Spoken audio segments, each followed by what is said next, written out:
Very good morning to all of you.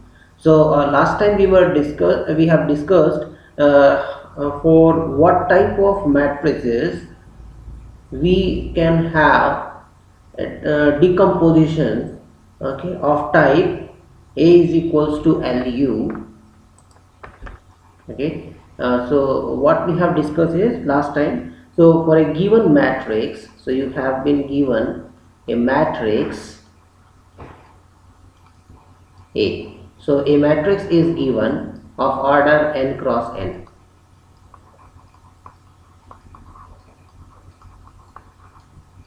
Okay, so a matrix is given of order n.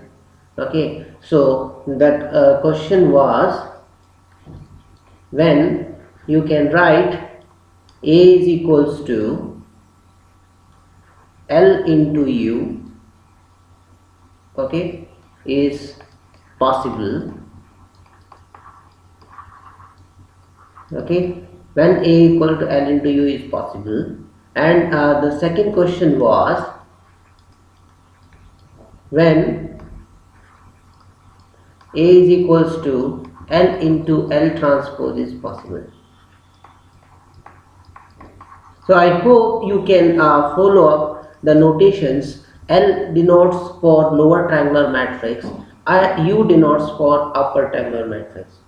And we have seen that a very important result which states that that you will use in your whenever you are writing code for having for given a matrix A such type of decompositions. So the first decomposition is known as LU decomposition, and the second question is the answer of Cholesky decomposition.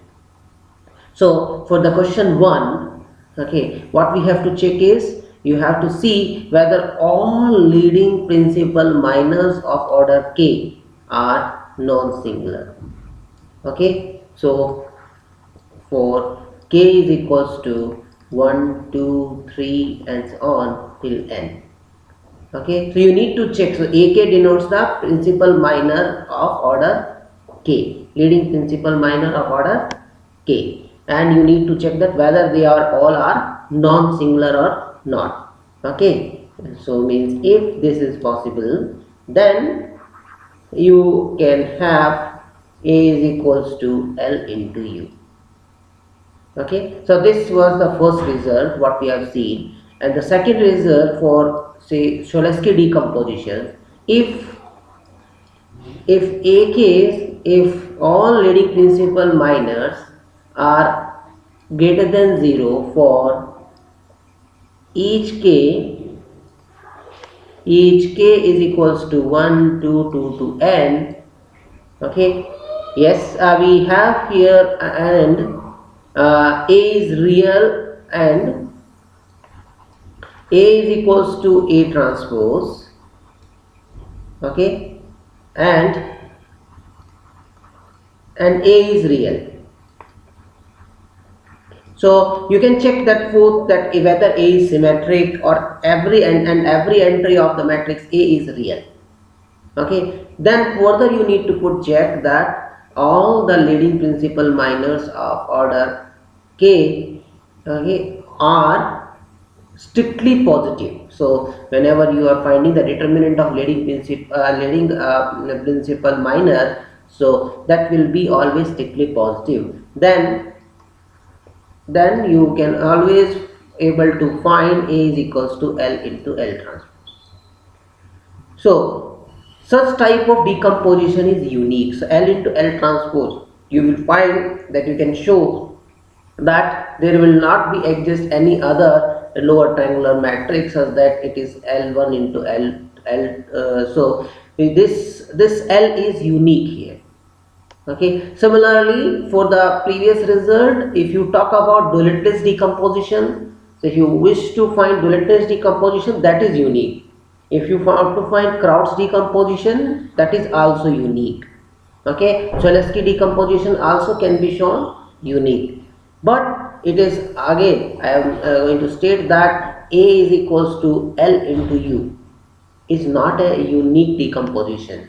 So a matrix can have, so this was an example. So this, if the matrix is satisfy this first condition, then it has Dirichlet's decomposition as well as crowd decomposition. So this is a very straightforward example which says that you have two type of L into U decomposition. Okay, right. So what will be our best, what will be our now next topic is to understand what is basic Gauss elimination method. So I hope you can recall the concept from your linear algebra course, okay, where you have been used elementary row transformations. So what are elementary row transformations are there? So if you denote Ri as the ith row of the matrix, ith row of A. Okay, so I is equal to 1, 2 and so on, first row to nth row. Okay, Ri denotes the ith row of the matrix A. So then what are the operations you are making? First operation what you have seen is ith row and jth row can be interchanged. Second is you can multiply by a non-zero number, right? Ri. Okay. Third, you can add two row and subtract two row. So Ri is seen into, let's say, Ri plus C time Rj. So such type of operations are elementary row operations. So here in the basic Gauss elimination, the statement says that you are applying elementary row transformation except interchanging of rows. So you are not using the interchanging of rows, okay, in this method. So and what will be the resultant system? What will be the resultant system? So by following this step multiple times and by using this, the original system it transformed into a new and which is easy to solve. Okay, a new system which is easy to solve. You can use the backward substitution method and you can find the solution for the new obtained system. So here A is transformed into AU upper triangular matrix and B is parallelly will also be transformed into a new constant vector B tilde. And also by, if you recall your linear algebra course, okay, there it is already have been proved that if you go for elementary row transformation, this will not alter the solution of the system. Okay, so with this understanding, you are going to apply basic Gauss elimination method to obtain the solution of the original system Ax equals to B. But now the question is whether it is always possible. So applying basic Gauss elimination, whether it is always possible, the answer is no. Okay, that you will give the answer soon. Okay, in which case it will fail. Okay, right. So we will go step by step further. Okay, so now let's consider this example here. So let's consider the following system. So if you recall this coefficient matrix is nothing but what we have taken for having Dirichlet's decomposition and Crowd's decomposition. Okay, so if you recall, the matrix is same here. So let's work with the same matrix here. Okay, and let's try to apply basic Gauss elimination method. Means we are going to apply elementary row transformations, but interchanging of rows is not allowed. Okay, right. So here you are going to, so what is the first step? So in the first step you are going to, so it means upper triangular matrix means what? Leading entry. So upper triangular matrices, it may be non-zero, okay, but all the below entries are zeros. Okay, below the principal diagonal all the entries are zero. That is what your goal here. Okay, so mean for making the below entry 0 to 6, okay, what I am going to use is I am going to use this row. So I am going to use in first step the first row. Okay, so with the help of first row I am going to compute or create this here 12, 3 minus 6 as zeros. Okay, so we are going to make this 12, 3 minus 6, 0. We are going to create or create zeros below 6, and parallelly this block will also be updated, and this one also parallelly updated. Okay, so what are the operations if I wish to state here? So what are the operations you can go for? Okay, what are the operations you can go for? So operations, so for the first step, okay, for the first step includes so following operations. Okay, so that is let's say r1 or not r1, r2 is changed into r2 minus 2 time r1. Okay, that will create 0 below 6, the second row. r3 change into r3 minus 1 by 2 r1, and second operation and the last operation r4 is changed into r4 plus r1. So these three operations if you apply here, okay, these three operations you are going to apply here. Okay, so if you three operations you are going to apply, so you are going to create zeros below there, below 6, and again as I mentioned that parallelly you are going to update this block of these matrices as well. So with these entries A22, A23, A3, A2, A24 and so on. Okay, so what you are going to obtain here, so let's see. So these are the operations what I just now stated, and which reduces the original system as follows. So you can verify that these updated entries are going to be this. Okay, right. So now this is first step. So why this is 6 is circled here? Because we have used this top left corner, okay, to create zeros below. Okay, so this first row we call as pivot row, and the element which I have used very specifically, that is called pivot element.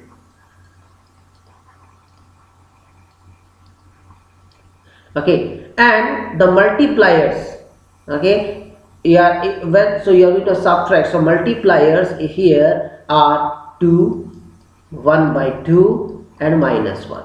So you can see r2 minus 2 r1. So that's for second row, that multiplier is 2 and subtraction. Multiplier for third row is 1 by 2 by r1, 1 by 2 to r1 and then subtraction. So r4 you can write minus time minus r1. Okay, so here is minus 1. Okay, so these are called multipliers. Okay, if we use these multipliers, okay, in a very specific pattern, you can actually obtain the LU decomposition straightforward by following the basic Gauss elimination. Okay, so I hope this is clear what is pivot row and that is pivot element and what is multiplier for the first step. Now what is the next step here? So now in the next step you are going to focus on now this block, as you can see, this block. Okay, so here you are going to focus. So first row remains unchanged, right? First row remains unchanged, right, throughout the process. Okay, so now you are going to use now this as pivot row. For the next case, this will be pivot row, and the minus 4 will be pivot element. One more pivot element for the second step. Okay, and then you are going to create the multipliers. So for this step, if I wish to state, now in the updated matrix I am talking. Okay, in the updated matrix now I am talking. So R3 is going to be updated now. So R3 is R3 minus 3 times R2. If I do that, R3 minus 3 times R2, so minus 3 into minus 4 is plus 12, and that will create 0 below there. And R4 is updated with R4 plus 1 by 2 times R2. So in the next step, pivot element is minus 4, second row is the pivot row, and multipliers are 3 comma minus 1 by 2. And what will be the reduced system now is, okay, these are the there, okay, what will be the reduced system here, and the corresponding block is updated. Okay, right. Now for the next step, you have the following block. You are going to work with the following block. So the process, so this will be that pivot row again. Now this is a pivot row, and this is the pivot element. Okay, this is the pivot element for the third step. Okay, pivot element, right? Okay, so using this again, so you are going to now in the updated matrix, R4 is changed into R4 minus 2 times R3. Okay, so here the set of multiplier is 2. Okay, and the corresponding here also will be updated, and you will create 0 here. Okay, so this, so 6 minus 4 2, and then updated entry here, okay, will give you the pivot element, and you have the set of multipliers at each step. Okay, right. So what do we create now? So the resulting system is the follows. Okay, so you are having 6 minus 4 2 and minus 3 are, so these are the pivot element which you have used to create zeros, and the corresponding rows are we call pivot rows. Okay, now it is in upper triangular structure now. Okay, and which you can solve by going a backward substitution. So you use the last equation. So last equation will give you minus 3 times x4 is equals to minus 3. So this will gives you x4 is equals to 1. So use the value of x4. So that's this is the last equation. The next equation is you have 2x3 minus 5x4 is equals to minus 9. So x4 is 1, so 2x3 is equals to minus 4. So this implies x3 is equals to minus 2. Now you use the third last equation and use the values of x3 and x4 and find the x2. So that will be x2 equals to minus 3. Then use x2, x3, x4 in the first equation to obtain the value of x1. So the backward substitution method will give you the solution of the original system, and you can verify that this actually becomes the solution of also for the original system as well. Okay, right. So fine. So now so here what we have learned here is we are actually transform the original ax equals to b into a new system. Okay, ux equals to b tilde. Okay, means you are transforming a matrix to an upper triangular coefficient matrix to an upper triangular matrix. So in that process, corresponding constant vector will also be altered, and you will be getting the solution by just performing backward substitution.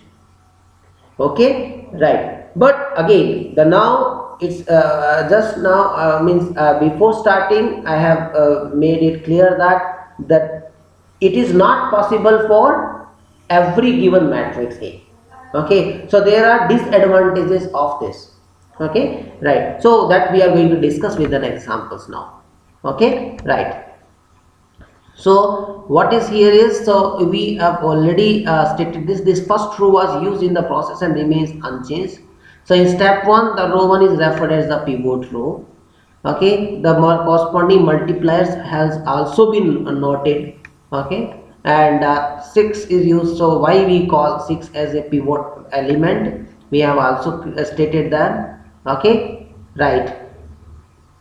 So likewise in the second step, row 2 is the pivot row, and you will follow the similar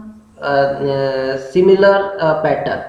Okay, in the final step, row 3 is the pivot row and 2 is the pivot element and 2 is the multiplier. Okay, right.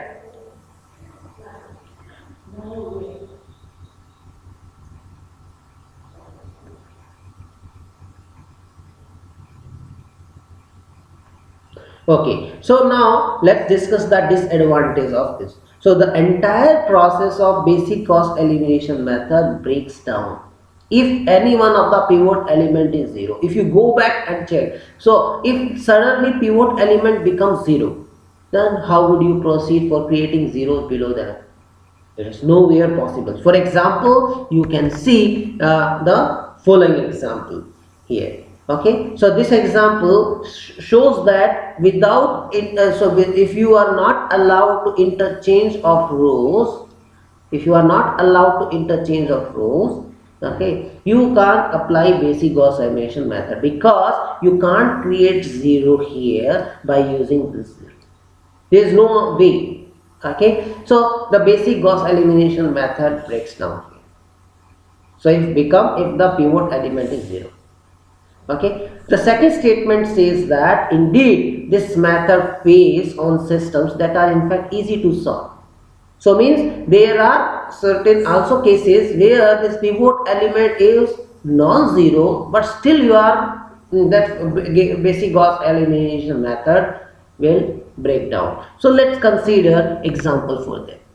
Okay, right. So let's have here, so instead of 0, let's consider an epsilon here as a non-zero number.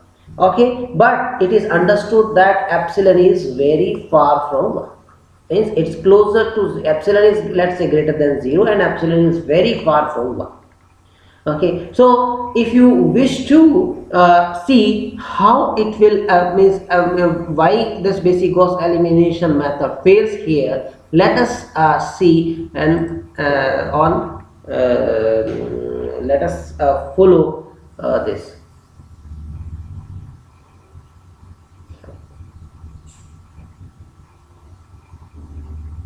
Okay,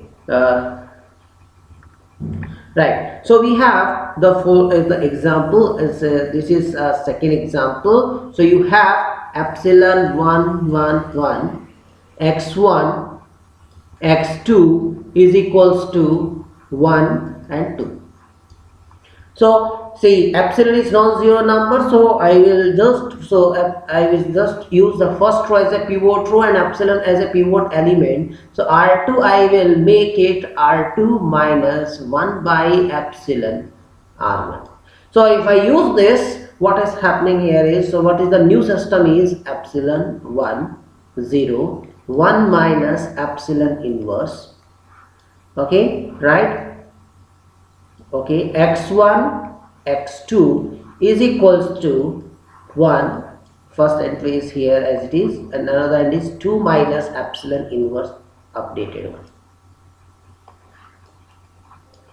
right? So now if you use the backward substitution method, so which says that x2 equals to 2 minus epsilon inverse divided by 1 minus epsilon inverse, and x1 is equals to 1 minus x2 times epsilon inverse.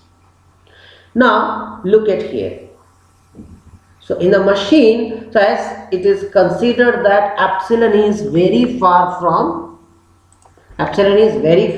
1. Okay, so let's say let us say epsilon is equals to 10 to the power 8.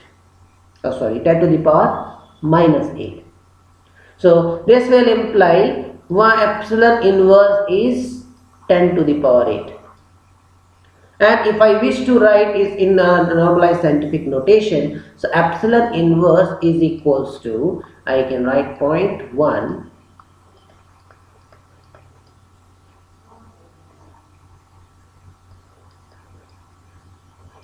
times 10 to the power 9, right? And now what is 2 is 0.2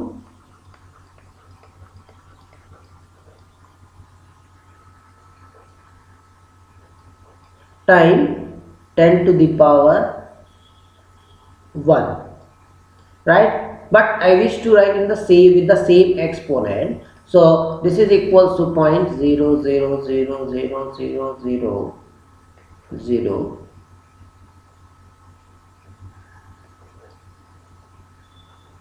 into 10 to the power 9, right? Right. Okay. So what will be 2 minus epsilon inverse? Okay. What will be 2 minus epsilon inverse is 0.09999998 into 10 to the power 9. And what is it? Actually is equals to, so if you round off error, if machine performs, what it will be? It is near about 0.1, right? 0.10000, right? It will round off error. Okay, and what it will be is, okay, what it will be is with the here negative sign, so minus epsilon inverse.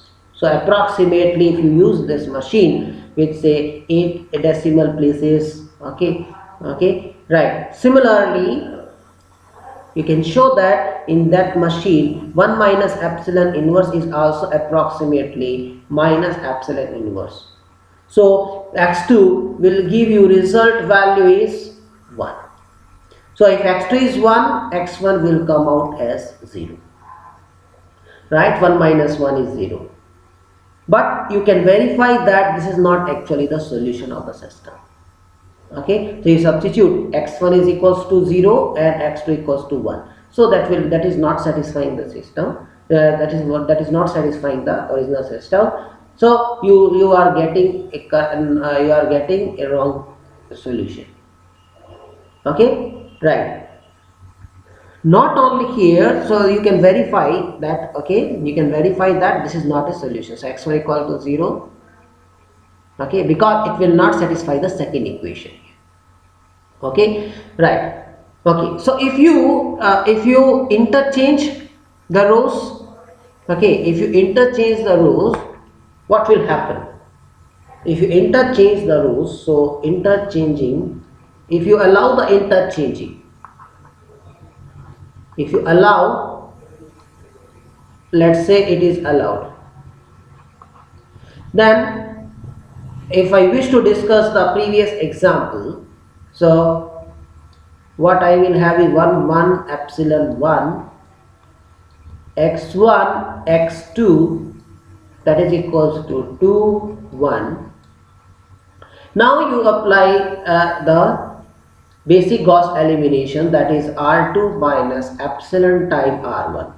So what it will give you? 1 1 0, right? 1 minus epsilon time x1 x2 is equals to 2 1 minus 2 epsilon. So which will give you x2 equals to 1 minus 2 epsilon divided by 1 minus epsilon. So again, okay, with a similar concept, okay, with epsilon is very far from 1, okay, very small, okay, that is approximately equals to 1 by 1, that is because epsilon is very small, so 2 times epsilon is also small, okay. So 1 minus epsilon, 1 minus 2 epsilon are almost same in machine, and that will give you the value 1. Okay, similarly, then if x1 x2 is 1, that will then from the previous equation x1 plus x2 is 2, so that will give you x1 equals to 1, right? Okay, right. Okay, so this will give you the, okay, this will be you can say the solution. In machine what will be, what it will return is 1 1, okay, that can be accepted as a solution. but not the previous one. Okay, right. And okay, now let's consider, let us see now. Okay, let us see the following. So instead of this epsilon here, okay, let us divide this first equation by epsilon. Okay, so what it will make here is the new equation. Okay, so by following the similar step, you can show that this actually cannot be solved. Okay, this you can take as an exercise. So if you apply the basic Gauss elimination method, okay, if you apply the basic Gauss elimination method for this case, and then you will not be able to get the right solution. Again, you will obtain 0 or 1, 0, 1 solution here. Okay, now instead of this, if you use here column interchanged, okay, if you here if you change columns, C1 and C2 are interchanged, then you can you just use then exercise. But if column interchange, you need to be careful. Okay, when you column interchange, so what will happen? So this is a new improve, okay, in the basic Gauss elimination method. Okay, so that we are going to discuss now. So here this is also cannot be handled by basic Gauss elimination. So what is the problem actually here? So because here pivot element, so here pivot element is 1. So in the first case the pivot element was 0, you can't proceed at any cost, right? But in the second example, the pivot element was epsilon, but epsilon is very small, relatively small than other element.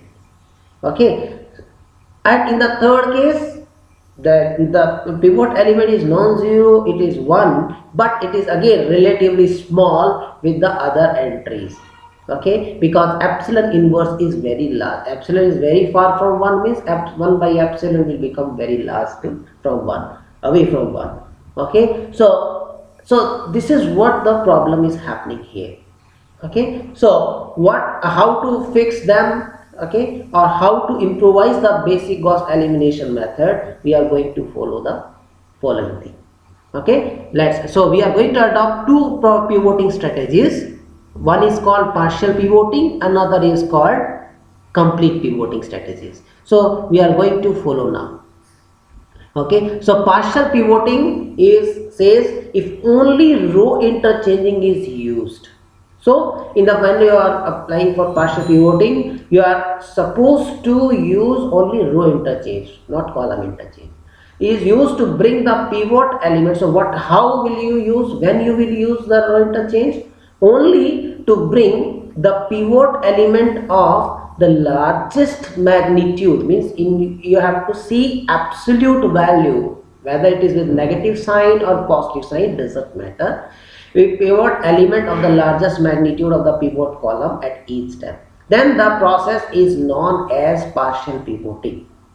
Okay, so for example, if you go back and see in the previous example, I have is epsilon 1 1 x1 x2 is equals to 1 and 2. Now see, in this pivot element is you are allowed to go for row interchange. So you are going to concentrate on for the first step, you are going to concentrate on the first column and see which entry is largest in magnitude. Okay, whether here is -1, okay, or 1, you have to see the positive sign. Okay, so that also will be understood by further examples as well. So now if you look at this column here, C1, okay, so which one is largest? 1 is the largest because epsilon is very small. Okay, so we are allowed to go for first. So partial pivoting tell you that you have to send this 1 to the top left. Okay, so R2 and R1 will be integer, then only it is possible.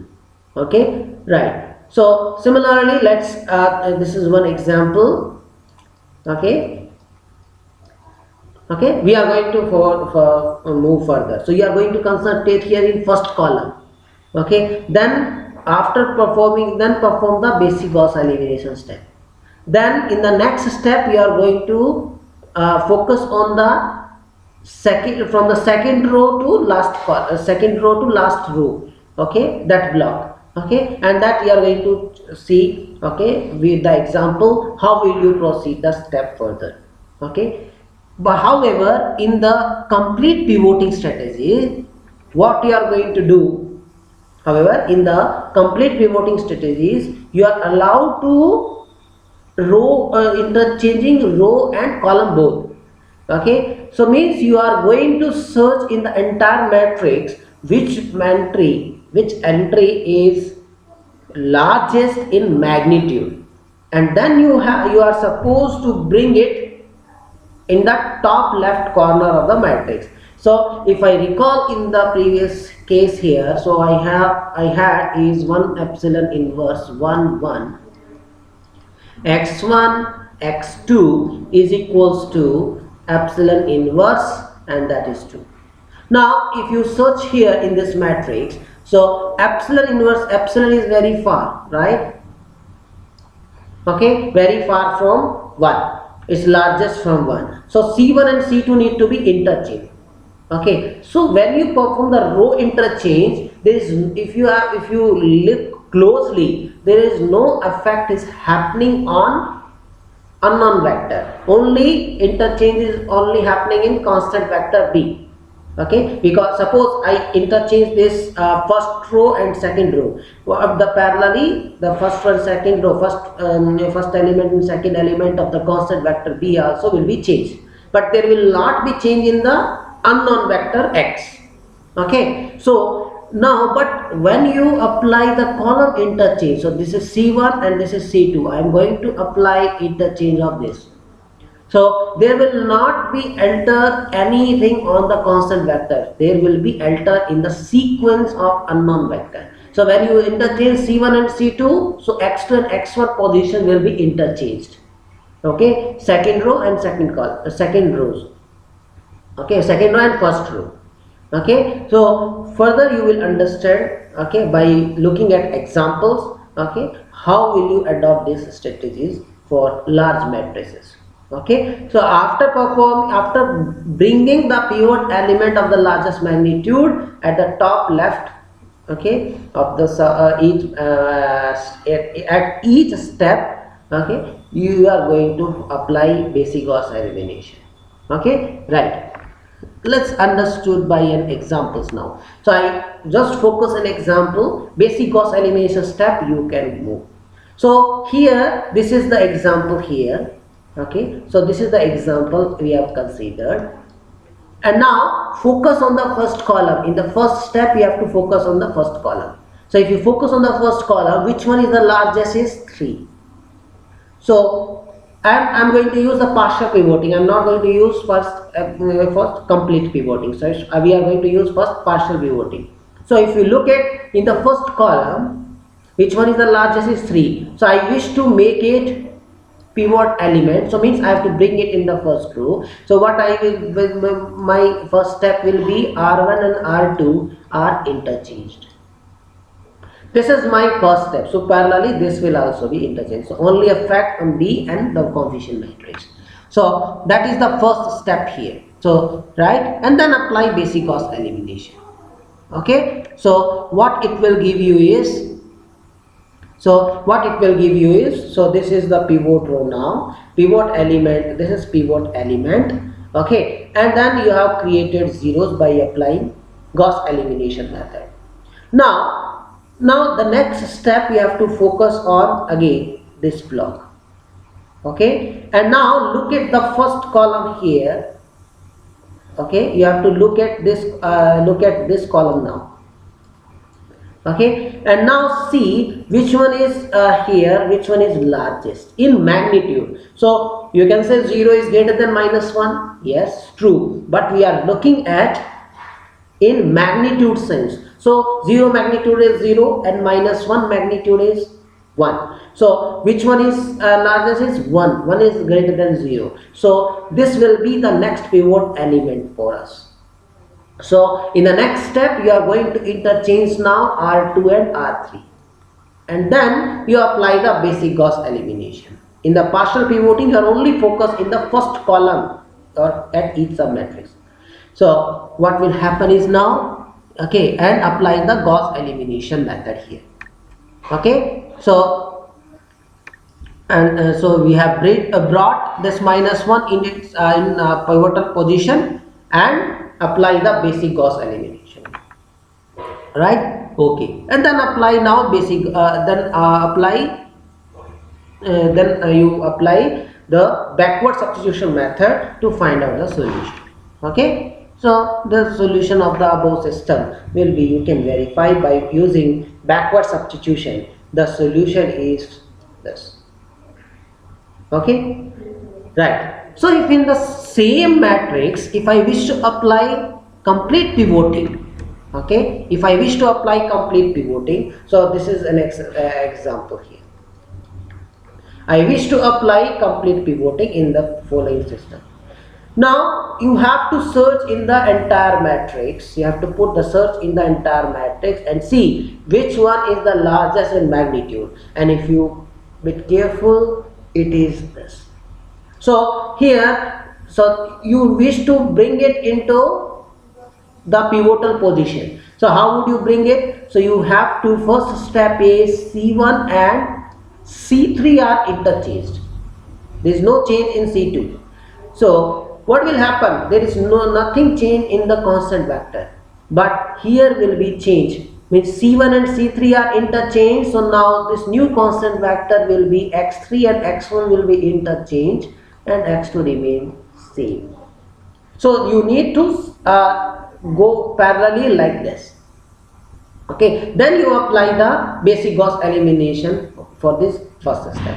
Okay, so once you do this, okay, so again let me tell you, you have to perform the search in the entire matrix and see which one is the largest in magnitude and bring it into the left corner, left top corner, where you are allowed to row interchange or column interchange. So if you go for column interchange, since here look, if you look here, you are doing column interchange. So parallelly the sequence of the unknown vector will also be changed.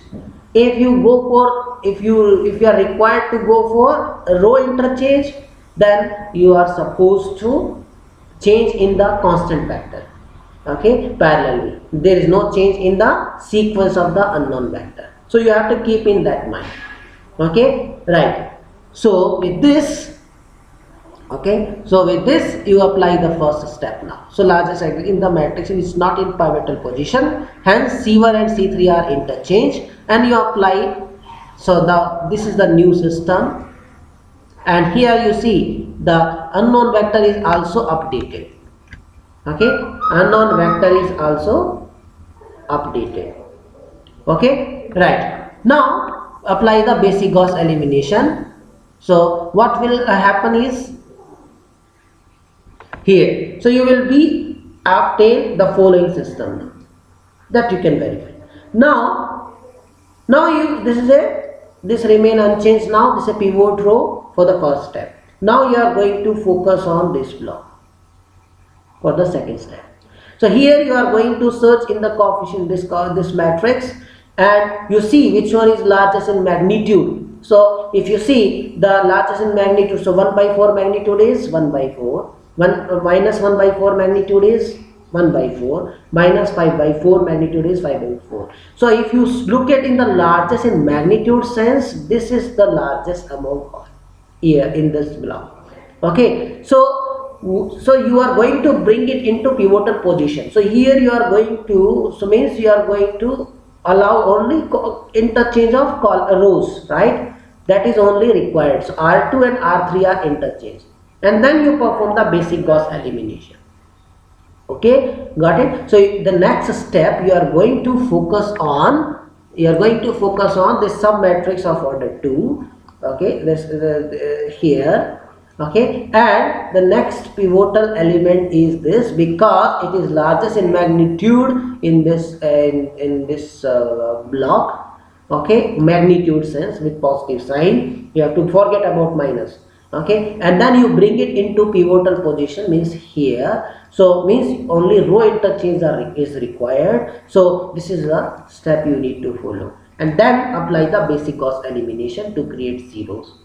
Okay, so what will happen is, this is means here, which is minus 5 by 4, and it is not in a pivotal position, so hence R2 and R3 are interchanged. So this is the reduced system now. Okay, so parallelly you can see these positions are also interchanged. Now you create 0 here and update this entry. Okay, update this entry, then you will obtain the reduced system. Okay, is follows, and then apply backward substitution method. So now it is in upper triangular structure now. Okay, and then apply the basic then apply backward substitution method to find out the solution now. Okay, so now if you substitute and if you use the backward substitution, you will get the following solution. Okay, right. So these are the pivoting strategies which will improvise the basic Gauss elimination method, and you will be able to solve now the problem correctly. Okay, so your next task is the number of operations required. We are going to count how many number of operations required to perform any basic Gauss elimination method. Okay, that will be our next goal. Okay, so we'll do in next lecture. Thank you.